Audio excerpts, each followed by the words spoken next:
پرونی سبق کې دغه یو آیت پاتې شوی و فما پس رعوها پس دیو لحاظ ونه ساتلو حق لکه څنګه چې حق و رعایتها د دې د لحاظ ساتلو یعنی په لفظ ترجمه پوه شوي یعنی دیو لحاظ ونه ساتلو څنګه چې د لحاظ ساتلو حق و دا یو جمله او حصه د یو آیت دی نو د دې آیت مطلب او د دې آیت پس منظر هغه څه ده چې کله حضرت عیسی علیه السلام نه پس دغه عیسایانو په دغه مذهب کې وقت چې تیریدو نو درې قسمه خلکو څو قسمه خلکو علامه قاضي ثناء الله پانیپتی مظهری رحمه الله په تفسیری مظهری کې د دې وضاحت کوي چې یو ډله هغه وه چې کله د ظالم بادشاهان بې دینه خلکو دی چې کله د دین خلاف ورزي کوله نو یوه ډله داسې وه چې هغه ډله مضبوط و قوت هم ورسره و افراد هم ورسره و طاقت هم ورسره و دی به دغه ظالم بادشاهانو سره به یا دا کم ګناهګاران چې و که نه د الله نافرمانان چې و دې سره به یې په جنګ کې هم مقابله کوله او په زور او په قوت کې هم مقابله کوله یو قسم دا خلک و نو دوی په جګړه کې په زور زبردستی کې هم مقابله کوله او خپل دا دین به یې نه پرېښوستو دویم نمبر هغه خلک و چې دې سره افرادي قوت نه و دی به جهاد نشو کولی جنگ به نشو کولی خود د دې باوجود هم دیو په خپل دغه دین د حق خبره به د هغه ظالم او د جابر دغه بادشاهانو په مخ کې بیان کولی شو یعنی بعض کس داسې و چې هغې سره لشکر نه وي طاقت او قوت ورسره نه وي دی د کمزوري باوجود هم د ظالم بادشاه او د ظالم مخې ته حق اواز اوچتولی شي څو قسمه خلک شو دوه قسمه شو یو هغه و چې هغې دغه ظلم خلاف جهاد به یې کوله دویم هغه شو چې هغې د دې ظلم خلاف جهاد طاقت نه لرله لیکن د حق خبره به یې کوله او خپل دغه دین او دغه اعمال دا به یې نه پرېښوستله دریم نمبر خلک هغه و چې هغې به دا خبره وکړله چې مونږ سره افرادي قوت او طاقت نشته مونږ جنګ هم نشو کولی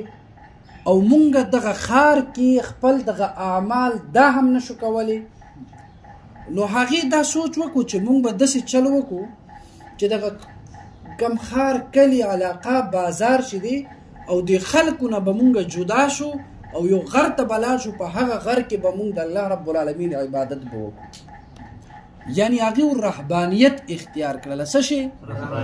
لکه مونږ چې وایي چې دا د عیسایانو راهب دی راهب لفظ مو اورېدلی دی دا راهب اصل کې معنا دا یریدونکي یعنی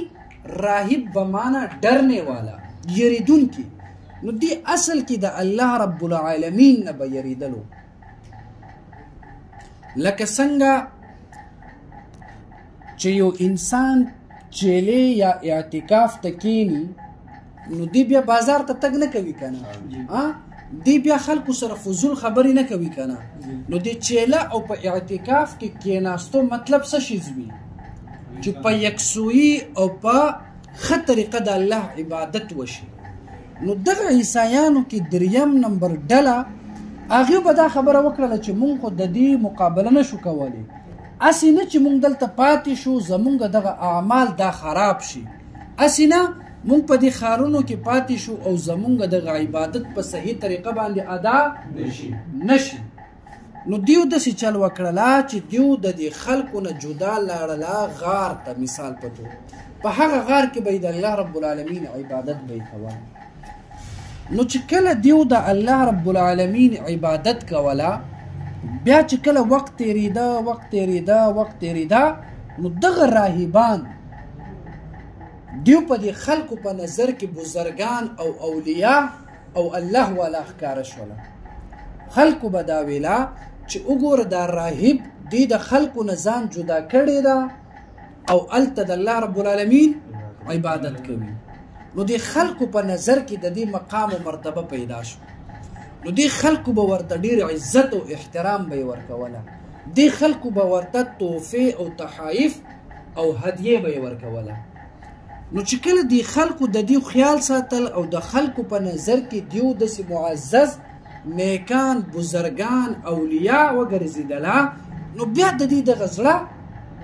د الله د اطاعت او د الله رب العالمین د عبادت نه لږ دنیا طرف ته مایل شو. نو چې کله دې دنیا طرف ته مایل شو، نو اوس د خلکو نه جدا کېدو حکم دا خو الله تعالی دیو ته نه ورکړی که نه چې تاسو د خلکو نه جدا شئ، بلکې دیو چې د خلکو نه جدا شوي وو، دیو د الله په حکم جدا شوي وو که نه خپل په خوښه باندې جدا شوي وو، خپله خوښه یې جدا شوي وو که نه دیو چې موږ به د الله عبادت وکړو. نو اوس دا رهبانیت د خلکو نه جداوالي دا الله تعالی د دیو دپاره خوښ کړی وو که دغه خلکو په خپله د ځان دپاره خوښ کړی وو؟ په خپله یې ځان دپاره خوښ کړی وو که نه. نو چې کله په خپله د ځان دپاره خوښ کړی وو، بیا په کار دا دی چې دیو پوره حق د دې ادا کړی وو. یعنی اوس مثال په طور باندې په خپله خوښه باندې ته خپل ځان دپاره دا خوښوي، دا غوره کوي چې زه د خلکو نه جدا شم او عبادت وکم. نو بیا خو درته په کار دی چې الله تعالی تا باندې دا نه ده لازم کړی چې ته جدا شي، خو ته په خپل رضا او په خپل خوښ د خلکو نه جدا شوي، بیا خو درته په کار دی که نه چې ته دغه عبادت په صحیح طریقه باندې ادا کړي. نو دغه آیت کې الله فرمایي فما رعوها حق رعایتها، دیو حق ادا ونه کړله څنګه چې حق ادا کول پکار وو. دیو چې د خلکو نه جدا شوله، بیا د ټول عمر د الله په اطاعت او په فرمان برداري کې هغه شانتي حق ادا نه کړله څنګه چې پکار وو. او دا زمونږ په مذهب کې هم دی، لکه مونږ د فقه یو قاعده وایي لازما نفل بالشروع. یعنی اوس مثال په طور باندې الله خو درته دا نه ده ویلی که نه چې ته د ماسپښین د مونځ نه پس، یا پیغمبر خو درته نه ده ویلی چې د ماسپښین د مونځ نه پس ته 2 رکعته نفل وکړه. خو چې کله ته 2 رکعته نفل شروع کړي، اول دا نفل در باندې لازم و که دې وکړله ټیک ده، که دې ونه کړله لازم. خو چې کله دې نفل شروع کړو او په دې دوران کې یا دې اودس مات شو، یا په څه طریقه دې دا 2 رکعته نفل پرېښوسته، چا سره دې خبرې وکړلې، یا زلزله راغله منډه دې وکړله، نو اوس به دا 2 رکعته نفل ته دوباره کې به. ولې؟ ځکه چې دا نفل دا پرېښوستل د نفل دا انسان باندې بیا لازمیږي. دغه شان دی الله فرمایي چې دا رهبانیت اختیارول څه شي؟ رهبانیت اختیارول، د خلکو نه ځانلوالي اختیارول، دا خو الله تاسو ته حکم نه و کړی، بلکې تاسو په خپل خوښه باندې دا اختیار کړی و. چې کله په خپل خوښه دې اختیار کړی و، بیا په کار دا و چې تا په حق او په سچ او په سمه طریقه باندې دې اعمال کړي. لیکن الله فرمایي چې دیو دغه رهبانیت اختیار کړله څه شی؟ خو بیا یې سم حق د دې رهبانیت ادا نه کړله. د دې مطلب دا دی. او بل باب سره مناسبت څه شیز ده؟ باب سره مناسبت دا ده چې کله ته یو ښه عادت ځان له جوړ کړي یا یو ښه کار وکړي، بیا په کار درته نه دی دا چې ته د هغه ښه عمل او د ښه عادت خلاف ورزي وکړي. په خبره پوه شوئ؟ بیا بل یو وضاحت، بدعت تاسو پیژنئ که نه چې په دین کې یو نوی کار راویستل دا څه شی ده؟ بدعت ده. دلته اوس وګورئ، دیو خلکو چې د عیسایانو د راهبانو دیو چې کله د خلکو نه جداوالی اختیار کړله، دا د الله په حکم کړی که خپل خوښه باندې. نو چې کله په خپل خوښه باندې دی وکړله،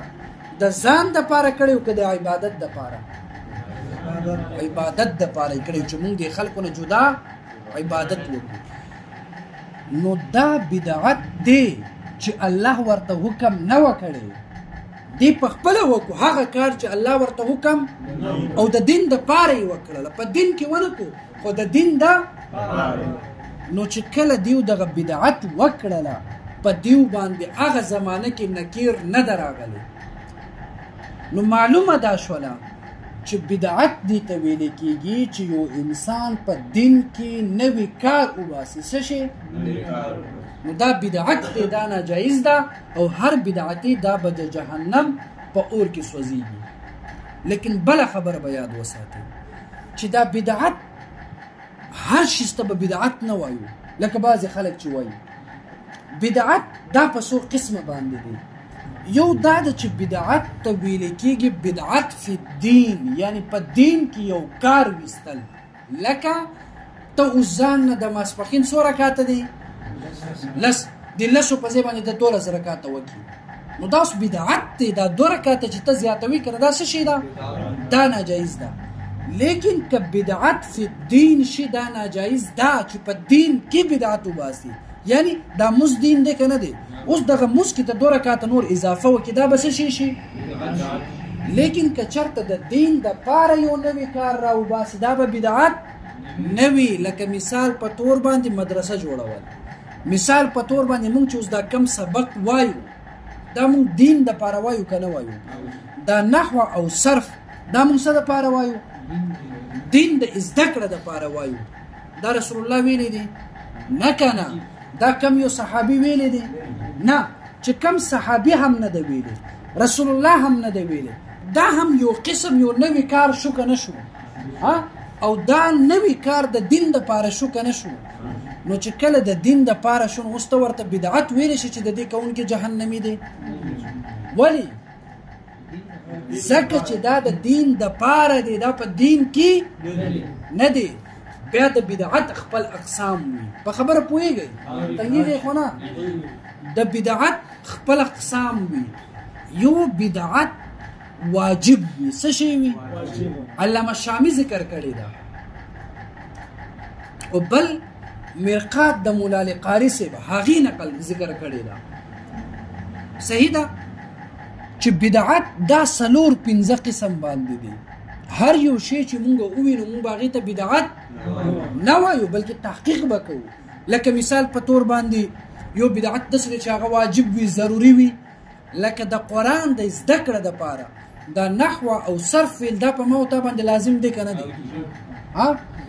لازم دی که نه وګوره دا نوی کار دی خو د دین دپاره دی نه پیغمبر کړی دی نه صحابو په دې ترتیب سره کړی ده ما او تا کوو که چېرته دا بدعت هر یو شی چې پیغمبر او رسول الله صلی الله علیه وسلم او صحابو نه وي کړی او ته ورته بدعت وایي نو بیا خو دا سبق په دې ترتیب سره ویل دا هم بدعت دی کم نبی او کم پیغمبر او کم صحابي نسی کړی ده په دې پوه شوئ نو خلاصه دا شوله چې بدعت په غټ سطحه باندې چې غټ تقسیم وشي دا په څو قسمه وي په 2 یو بدعت فی الدین وي یو بدعت للدین وي یو بدعت په دین کې دننه وباسي دا بدعت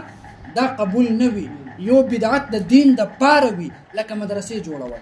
دا مدرسه جوړول دا پیغمبر کړی ده په داسې طریقه باندې نه ده کړی که نه مونږ دا کوو که نه څه دپاره کوو نو دا مو زده کړله نو تاسو به معاشره کې ګورئ چې آیا دا کم یو کس دا عمل کوي دا په دین کې عمل کوي که د دین دپاره کوي که دین کې کوله ناجایز ده او که د دین دپاره یې کوله جایز ده په دې باندې پوه شوله دا د دې خارجي نه ده ښه دا د دې آیت مطلب مې تاسو ته وویله ځکه چې دغه راهبانو ته خو الله حکم نه و کړی چې تاسو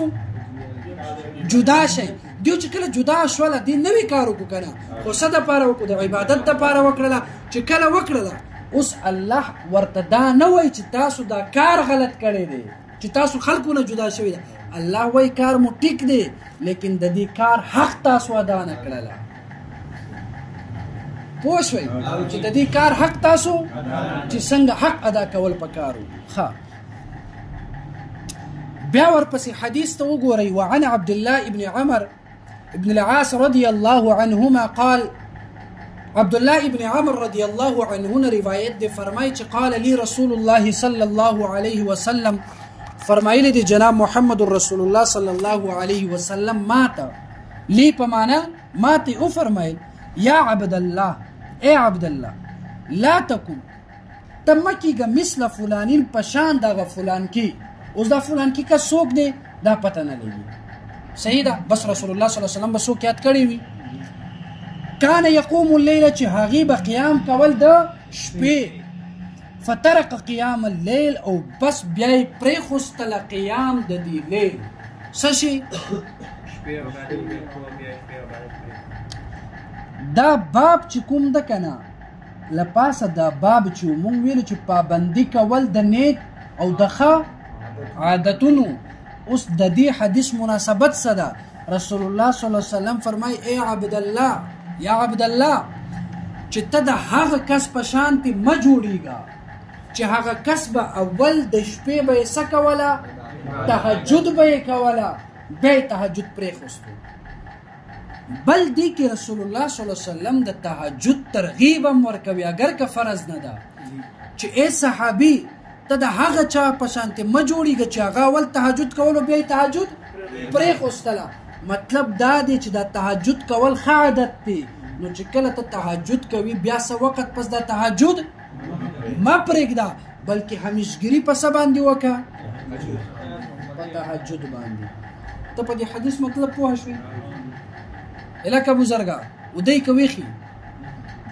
ودی حدیث په مطلب پوه شوې څه مطلب دی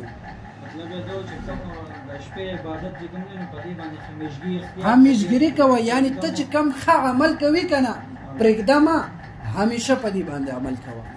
دلته ګوره کان یقوم اللیل فترک قیام اللیل نو قیام اللیل دلته یو خارجي یو خبره تاسو ځان پوهه کړئ خارجي چېرته به پکار شي چې کله مونږ وایو چې دا تراویح دا اته دی که شل دی هلته به تاسو یو نقطه یاد ساتئ د بخاري شریف روایت دی حضرت عایشه رضی الله عنها نه روایت دی چانه او د ټول غیر مقلدینو چې هغه څوک چې په د شل رکعاته تراویح باندې اعتراض کوي هغې سره په مخ د ځمکه باندې صرف دقه یو حدیث دی هلته هم لفظ د قیام اللیل راغلی ده څه شی راغلی ده نو تاسو به دا یاد وساتئ چې یو قیام اللیل څنګه چې دلته ذکر شوی ده فترک قیام اللیل دینه مراد تراویح دینه مراد تراویح نه دی دینه مراد څه شی ده نو چې کله ته به ووایي غیر مقلد ته چې هغه ځای کې ته د قیام اللیل نه معنه د څه شی اخلي د تراویح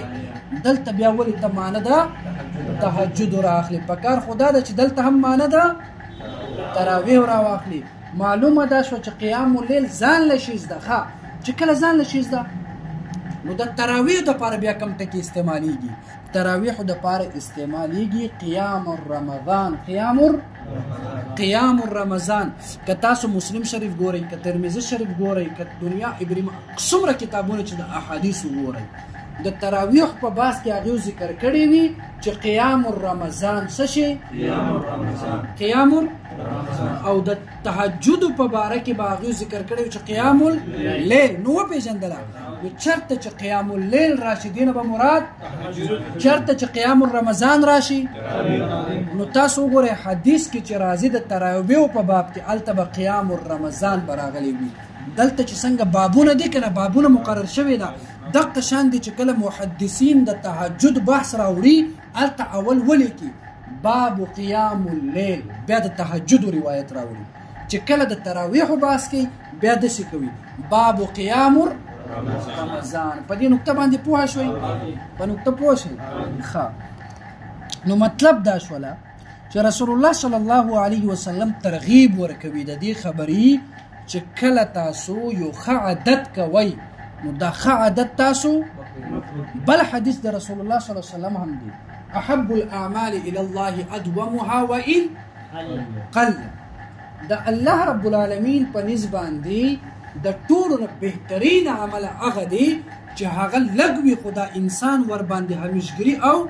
دوام اختیاروي یو کس دی هغه د یو روز 1000 رکعاته نفل کوي او بیا ټول عمر پرېږدي دا نفلونه نه کوي بل یو کس داسې دی چې هغه د یو ورځ 2 رکعاته کوي، بل ورځ 2 رکعاته کوي، بل ورځ 2 رکعاته کوي، مسلسل 2 رکعاته کوي او په دې ښه عمل باندې خپل عادت جوړ کړی دی. څه شی عادت جوړ کړی دی. نو الله رب العالمین ته دا خپل عادت جوړونکی او همیشګري اختیارونکی دا کس خوښ دی له هغه چا نه چې هغه صرف یو ورځ ډېر اعمال وکړي. بل ته چې روزانه کم نیک اعمال کوي که نه، روزانه کم نیک اعمال کوي. روایت کې راځي چې مثال په طور باندې یو کس روزانه یو سپاره تلاوت کوي او همیشګیره کوي، یو ورځ داسې راشي چې دی بیمار شي، نو چې بیماری په وجه باندې دغه یو سپاره تلاوت درنه پاتې شي، الله رب العالمین که بیا ته د بیماری په وجه باندې تلاوت نه هم کوي، الله به تا ته دغه یو سپاره تلاوت اجر بدله درکوي.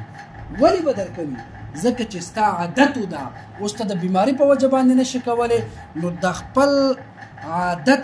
په نیکیو کار کې جوړول د دې بدل الله رب العالمین په نسبت باندې انسان ته ورکول ډېر ښه وي او الله ته دا کس ډېر غوره وي چې هغه لږ عمل کوي خو همیشه کوي. پوه شو په دې باندې؟